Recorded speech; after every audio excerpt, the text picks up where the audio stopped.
제가 성경 봉독하도록 오늘 함께 볼 말씀은 마태복음 4장 12절부터 특송이 먼저 죄송합니다.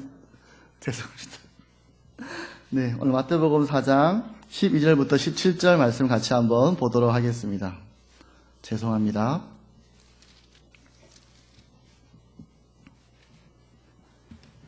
마태복음 4장 12절부터 17절 말씀을 같이 보도록 하겠습니다. 같이 교도하도록 하겠습니다. 예수께서 요한이 잡혔음을 들으시고 갈릴리로 물러가셨다가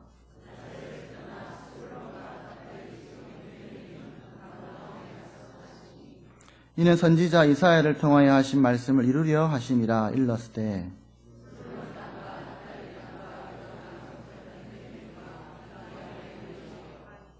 흑암에 앉은 백성이 큰 빛을 보았고 사망의 땅과 그늘에 앉은 자들에게 빛이 빛이었도다 하였느니라. 예수께서 비로소 전파하여 이르시되 회개하라 천국이 가까이 왔느니라 하시더라. 아멘. 네, 우리 좌우의 옆 사람과 함께 인사했으면 좋겠습니다. 우리는 주님 안에 있어 행복합니다. 라고.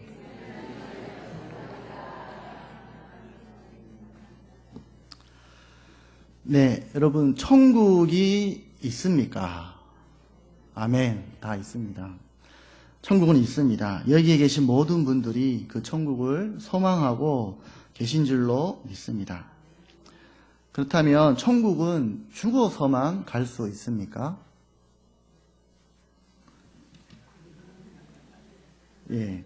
만약 그렇다면 오늘 예수님께서 선포하신 말씀 회개하라 천국이 가까이 왔다라는 말은 어떻게 해석이 되어지냐면 너희 죽을 때가 다 되었다라는 말로 해석이 되어질 수가 있겠죠. 그러나 분명히 그 의미는 아닐 것입니다. 그럼 여기서 예수님은 왜 천국이 가까이 왔다라고 말씀하십니까? 아마도 천국은 꼭 죽어야만 볼 수 있는 곳이 아니라는 것을 우리는 이 구절을 통하여서 알 수가 있습니다. 다 아시겠지만 천국은 장소적인 개념이 아니죠. 천국이라는 말은 하나님의 통치와 다스림이 있는 모든 것이 바로 천국입니다. 그래서 우리는 꼭 죽지 않고서도 이 땅 가운데서 천국을 누릴 수가 있습니다. 하나님의 통치와 다스리시는 것을 볼 수 있다라는 것입니다. 만약 이 땅에서도 하나님의 다스림을 충분히 누리고 있다면 우리는 이미 천국을 누리고 있는 것입니다. 오늘 본문에서 예수님께서 천국을 누리는 것에 대해서 이야기를 하고 계십니다.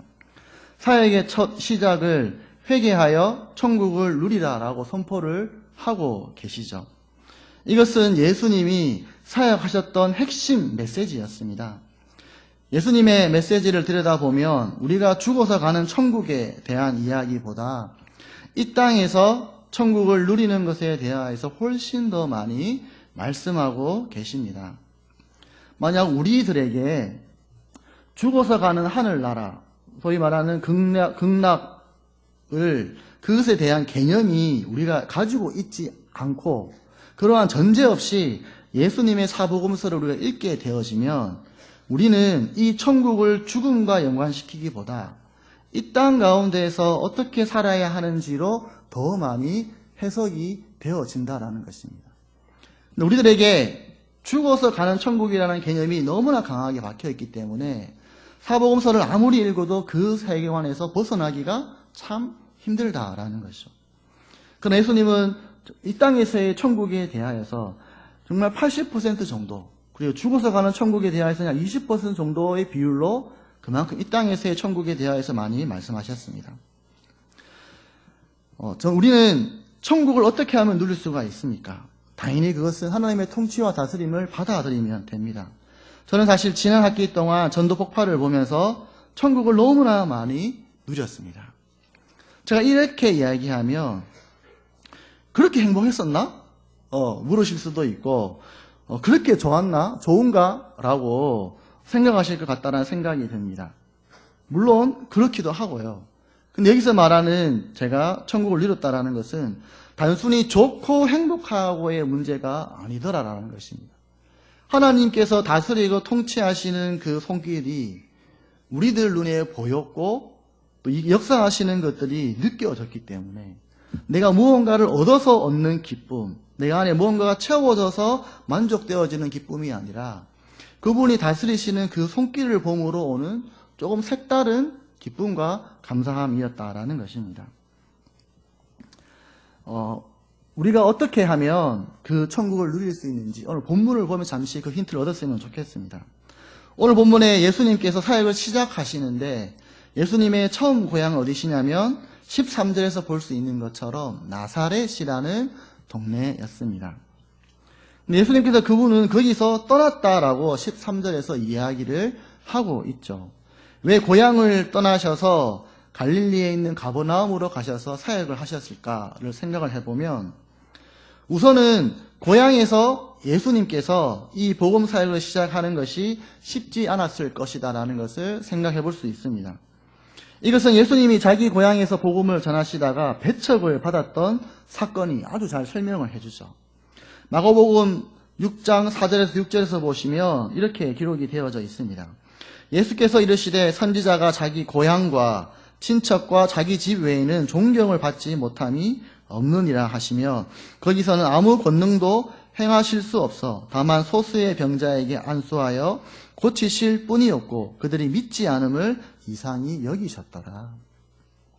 하나님의 아들이거나 혹은 어떠한 신비적인 능력의 사람이라면 보통은 출처가 불명확하거나 신비롭거나 해야 하는데 여기 고향에 있는 사람들은 예수님의 부모와 그의 형제들을 다 알고 있었습니다. 그러니 예수님 자신이 누구인지를 밝혔을 때에 그에 대한 거부감이 다른 곳에 비하여서 훨씬 더 많이 드는 것은 너무나 당연할 거라고 생각합니다. 예수님이 밥 먹고 잠을 자고 뛰어놀던 그 어린 시절을 다 아는 사람들이 있는 곳에서 어느 날 그가 내가 하나님의 아들이라는 것을 선포하는 것은 쉽지 않은 일일 것입니다. 두 번째로는 이 가버나움이라는 지역을 가셨는데 이 지리적인 이유에서 생각해 볼 수가 있습니다. 예수님은 여기서 복음 사역을 시작하였던 것으로 사복음서가 다 이야기합니다. 예수님께서 가신 지역은 가버나움이라는 지역입니다. 갈릴리라는 호수 가에 위치한 도시들 중에 하나였죠. 유대인 역사가 요세푸스라는 사람이 이 지역에 살았던 것으로 전해지는데 그가 쓴 역사서에 의하면은 이 갈릴리라는 지역은 아주 비옥한 지역이었다고 합니다. 그리고 호수를 끼고 있어서 다양한 생선을 만날 수가 있었습니다. 농업적으로도 아주 잘 되는 곳이고 어업으로도 잘 되는 곳이었습니다. 그리는 갈릴리 호수가 길이로는 22km, 폭은 약 11km 정도 되는 아주 큰 호수였는데 이곳에는 약 204개나 되는 마을이 있었다고 합니다. 근데 이 마을들 중에 인구가 15,000명 이하인 마을은 그때 당시에 없었다라고 하죠. 이 갈릴리 주변에 있는 모든 도시들이 인구 밀도가 높고 항상 사람들이 붐비는 지역으로 였던 것입니다. 근데 이러한 갈릴리 지역에 있는 갈릴리 사람들은 성향이 조금은 보수적이지 않았던 것으로 보입니다. 개혁을 좋아했고 변화를 두려워하지 않는 사람들이 갈릴리 사람이었다라고 요세푸스가 이야기하고 있습니다. 언제든지 폭동을 일으킬 수 있을 만한 어떠한 잠재력을 가지고 있는 지역이었죠. 그 이유는 이 갈릴리 지역 주변이 다 이방 나라와 인접하고 있었습니다. 그리고 동방에서 가장 오래되고 가장 중요한 무용로, 해변길의 무용로 가운데 하나인 해변길이 바로 이 지역을 지나갔습니다. 이 해변길은 다메섹과 이집트를 연결하는 아주 중요한 통로였어요. 많은 무역이 그곳 가운데서 이루어졌고 이 갈릴리 지역에서 머무는 사람들이 그만큼 많았다라는 것입니다. 게다가 이런 지리적인 위치 때문에 남방의 순수 유대인들은 이 갈릴리 사람들을 종종 멸시하곤 했습니다. 오늘 본문 15절에서 보시면 스불론 땅과 납달리 땅과 요단강 저편 해변길과 이방의 갈릴리어라고 되어져 있어요. 갈릴리가 이방 사람이 사는 지역도 아닌데 이 이방의 갈릴리라는 말 속에서 무엇을 알 수 있냐면 유대인들이 이 갈릴리를 바라보는 시선을 우리가 느낄 수가 있습니다. 유대인들에게 이방인과 관계에 있는 지역은 항상 조롱거리였고 비방의 대상이었죠.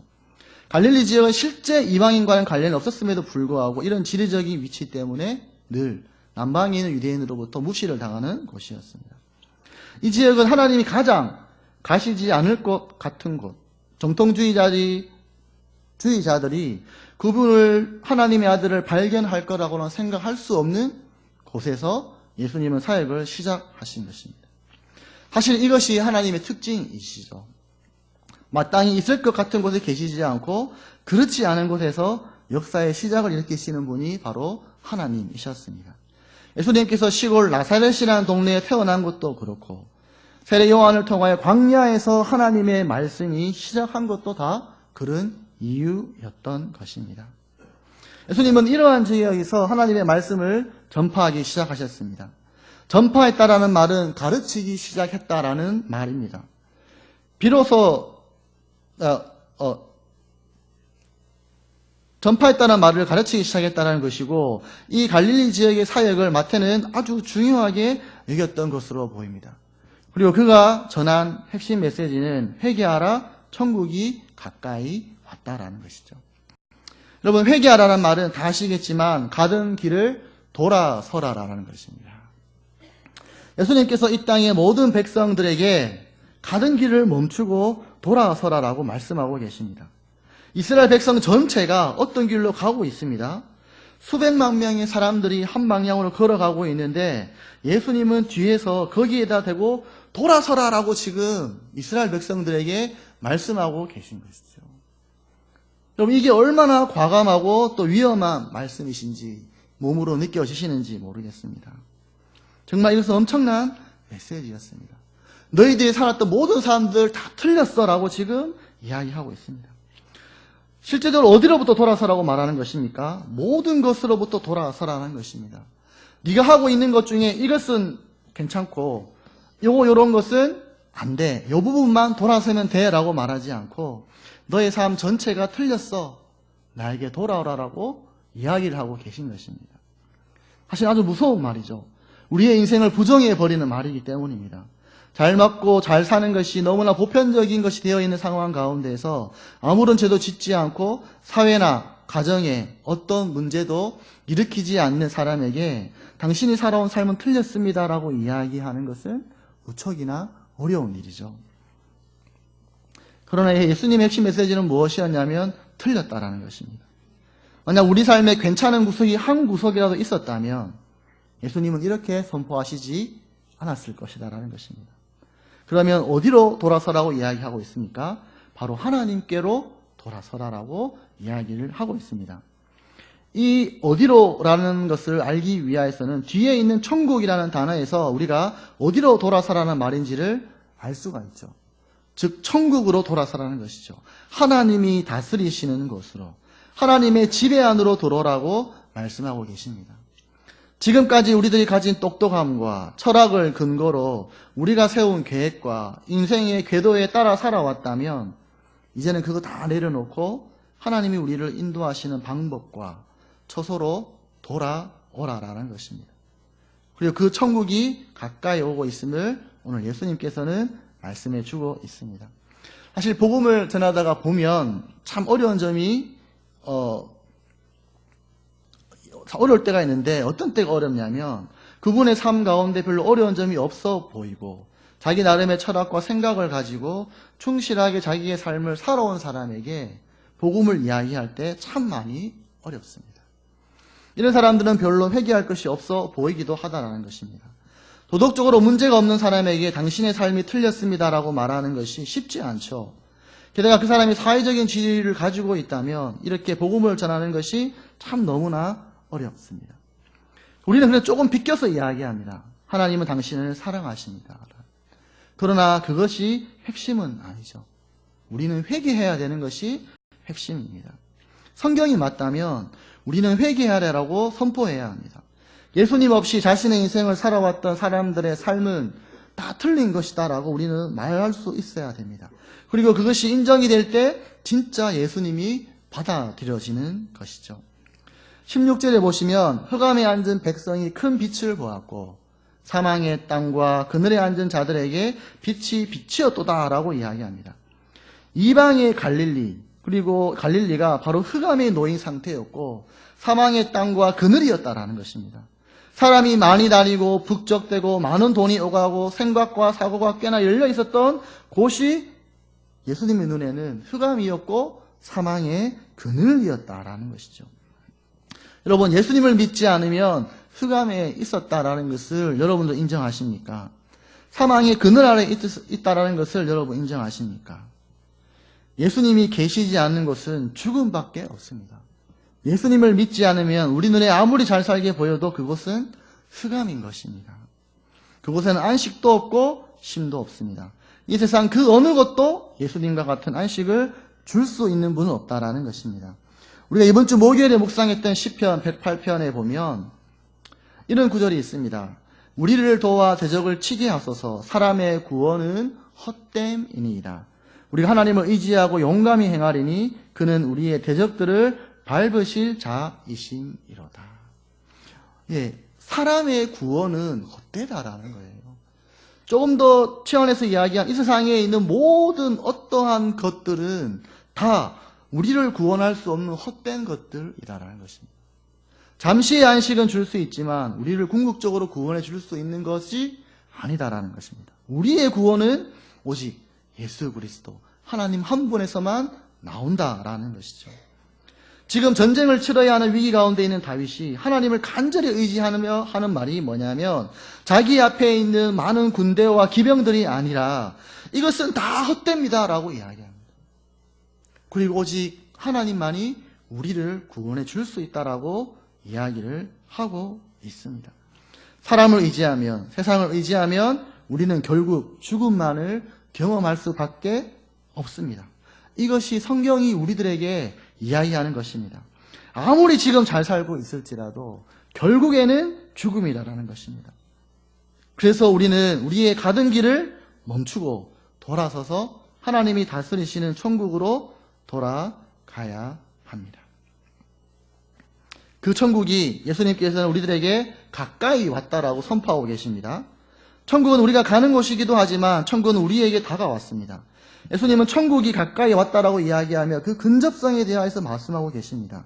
하지만 예수님이 십자가에 달려 돌아가심으로 천국은 이미 우리 가운데 완전히 임한 줄로 믿습니다. 이미 다가와 우리 안에 들어와 있습니다.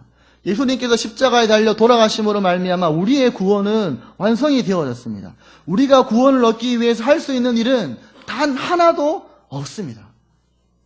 믿음으로 받아들이기만 하면 그 이외에 그 어떠한 것도 우리들에게 허락되어져 있지 않습니다. 창조 때 하나님은 선악을 알게 하는 나무의 열매는 먹지 말 것을 이야기해 주셨습니다. 약속이었어요.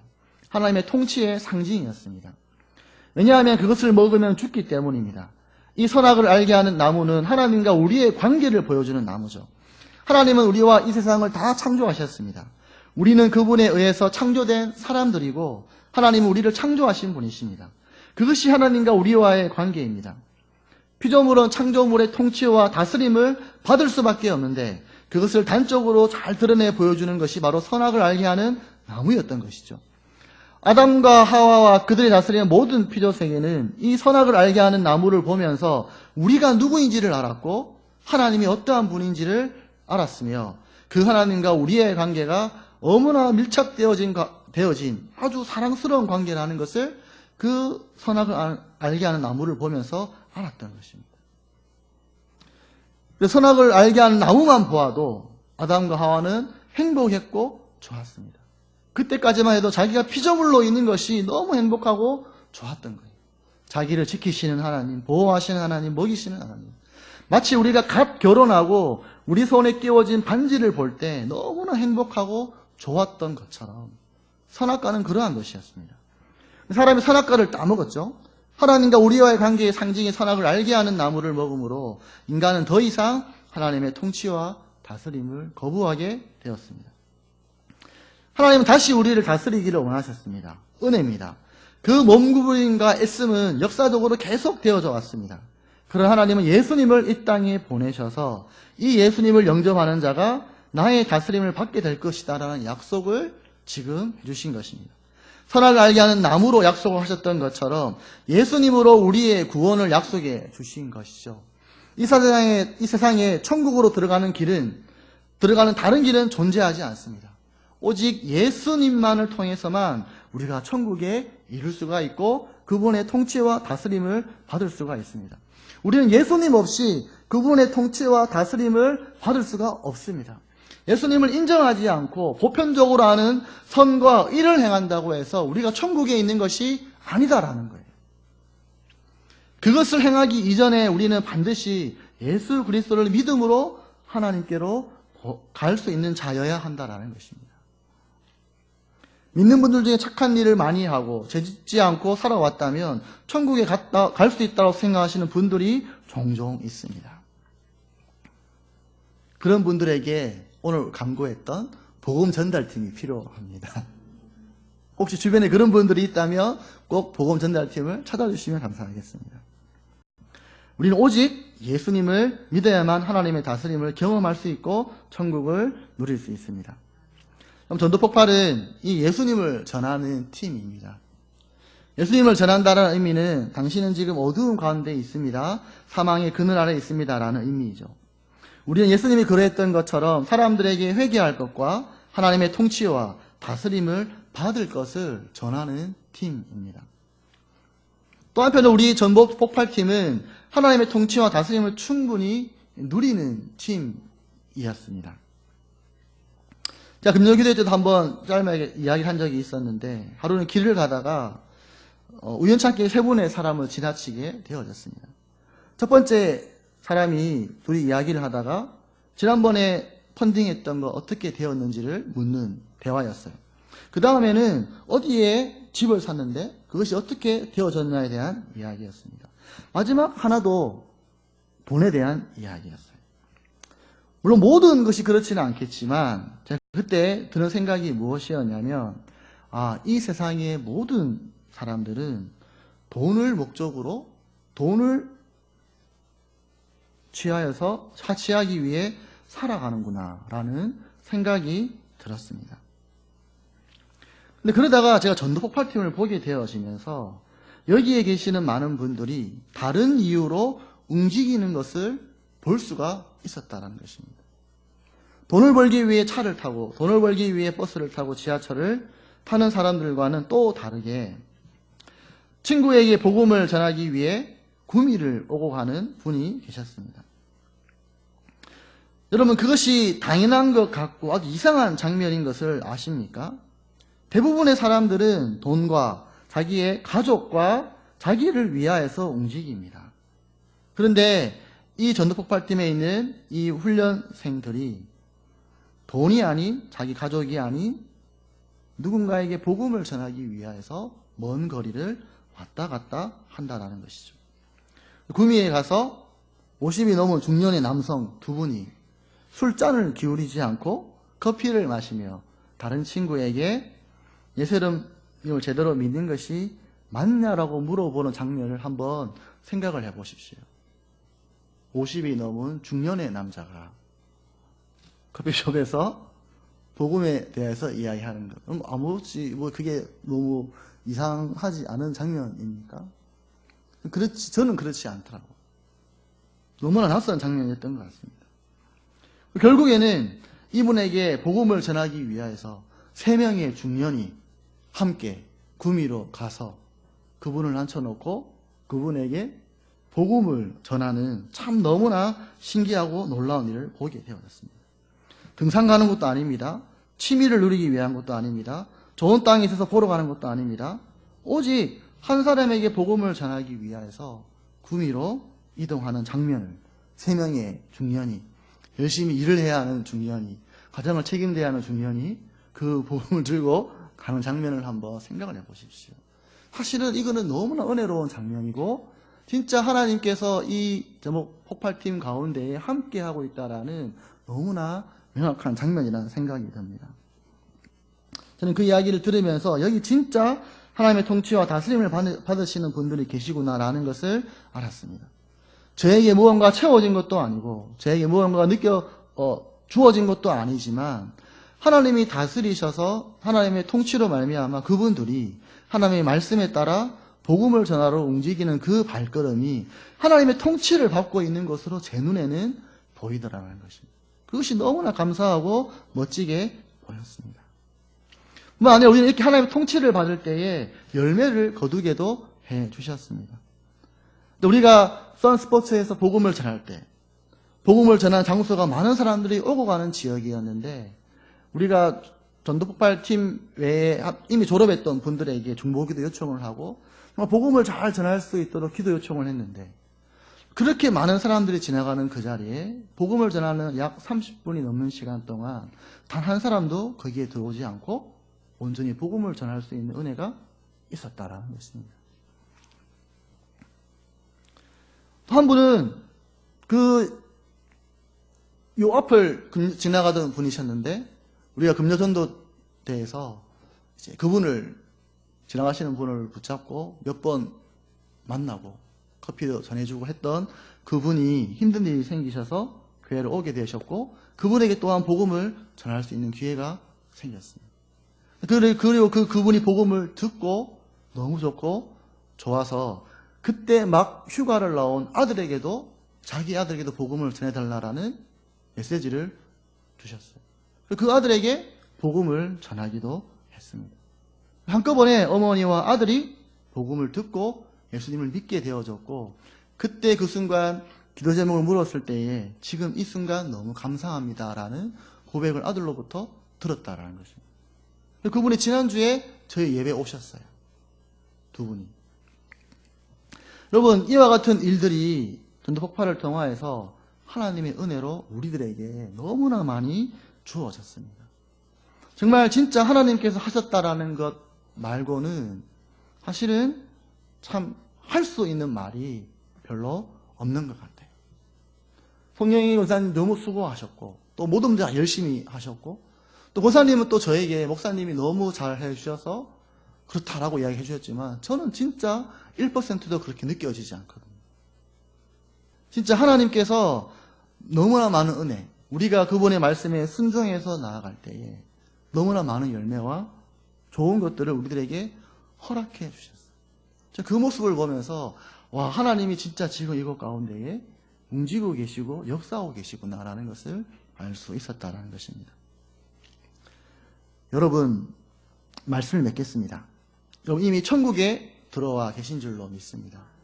근데 이 천국을 좀 더 몸으로, 좀 더 깊이 누리기를 원하신다면 전도하는 자리로 나오셨으면 좋겠습니다. 사실 우리가 전도하는 것만큼 하나님의 통치와 다스림을 경험할 수 있는 일이 잘 없습니다. 우리가 누군가에게 복음을 전할 때 하나님께서 우리의 그 부족하고 연약한 발걸음을 사용하셔서 역사하시고 일하시는 것을 우리는 보게 된다는 것입니다. 그때 진짜 우리는 하나님의 살아계심을 느끼게 되어지고 정말 이 일의 귀한 가치를 느끼게 됩니다. 하나님께서는 우리의 작은 것들을 사용하셔서 일하시는, 그래서 하나님의 통치와 다스리심을 우리들에게 너무나 멋지게 보여주시는 분이신 줄로 믿습니다. 여기 계신 모든 성도님들이 다시 복음전도의 열정을 회복할 수 있게 되기를 주님의 이름으로 축복합니다. 같이 한번 기도 드립시다. 하나님 아버지,